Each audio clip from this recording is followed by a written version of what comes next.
Gulf oil కు ప్రత్యామ్నాయాలు వస్తున్నాయా? మనం మొత్తం ఆయిల్ అవసరాల్లో సగానికి పైగా రష్యా నుంచే దిగుమతి చేసుకుంటున్నామా?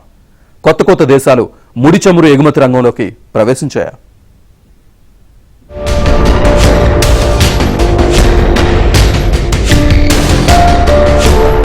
అమెరికా, యూరప్ సహా ఇతర దేశాల నుంచి ఆంక్షలు తీవ్రమవుతున్నప్పటికీ రష్యా నుంచి ముడి చమురు కొనుగోలు చేయడంలో భారత్ సరికొత్త రికార్డుల్ని సృష్టిస్తూనే ఉంది. ఒక్క జూలై నెలలోనే భారత్ 60,000 కోట్లకు పైగా విలువైన రష్యన్ క్రూడ్ ఆయిల్ ని దిగుమతి చేసుకుంది. అంతకుముందు జూన్ నెలతో పోలిస్తే దిగుమతులు 2.1% మేర పెరిగాయి. దీంతో రష్యా నుంచి ముడి చమురు దిగుమతులు వరుసగా రెండో నెల కూడా ఆల్ టైమ్ రికార్డు గరిష్టాలకు చేరుకుంది. రష్యా నుంచి భారత్ చేసిన ఫాసిల్ ఫ్యూయల్ కొనుగోళ్లలో క్రూడ్ ఆయిల్ వాటానే 87% ఉంది.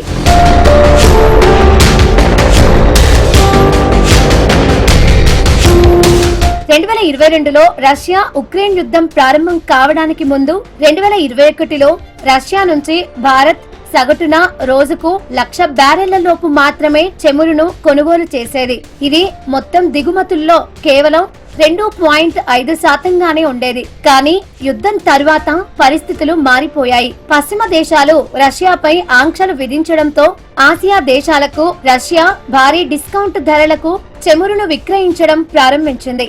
దీంతో భారత్ తన ఇంధన అవసరాల్ని దృష్టిలో పెట్టుకుని రష్యా నుంచి చమురు దిగుమతుల్ని పెంచుకుంది. దాదాపు అన్ని రిఫైనరీలు రష్యా చమురు వైపు మొగ్గు చూపాయి.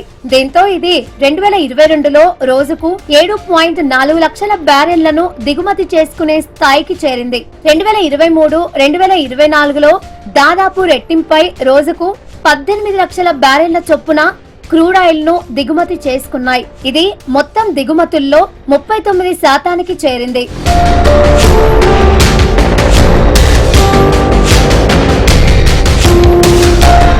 2026 జూలైలో చూస్తే రోజుకు 28 లక్షల బ్యారెళ్లతో ఆల్ టైమ్ రికార్డు సృష్టించింది. దేశం మొత్తం రోజువారీ క్రూడ్ దిగుమతులు సగటున 50 లక్షల బ్యారెళ్లు. దీంతో ఇప్పుడు భారత్ ప్రపంచ దేశాల నుండి దిగుమతి చేసుకుంటున్న మొత్తం ముడి చమురులో ఒక్క రష్యా వాటానే 55.5%కి చేరింది. ఇన్నాళ్లు జామ్నగర్, పారాదీప్ వంటి పెద్ద టెర్మినళ్ల ద్వారా ఎక్కువగా రష్యా చమురు భారత్ కు వచ్చేది. హెచ్ఎంఈఎల్ ముంద్రా, ఐఓసి వాడినార్, ఎస్ఎంపీఎల్, ముంబై పోర్టుల ద్వారా దిగుమతులు గణనీయంగా పెరిగాయి.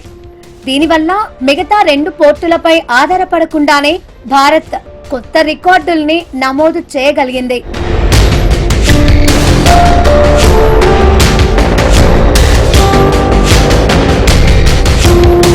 మన దేశంలో శుద్ధి చేసిన చమురు ఎగుమతికి కొత్త మార్కెట్లు దొరికాయి. మన వస్తువుల ఎగుమతులకు సింగపూర్ అతిపెద్ద డెస్టినేషన్ గా మారింది. ఇటలీ, స్పెయిన్ సైతం మన పరిధిలోకి వచ్చాయి. టాంజానియాతో మన బంధాలు మెరుగుపడ్డాయి, ఎగుమతులు పెరిగాయి. జోర్డాన్, శ్రీలంక, హాంకాంగ్, వియత్నాం కు ఎగుమతులు పెరిగాయి. మన దేశం నుంచి టాంజానియాకు 77%, శ్రీలంకకు 32% ఎగుమతులు పెరిగాయి. మొత్తం పెట్రోలియం ప్రాడక్టుల ఎగుమతిలో సింగపూర్కే 3/2 వెళ్తోంది. స్పెయిన్, ఫ్రాన్స్ రూపంలో మనకు కొత్త మార్కెట్లు వచ్చాయి.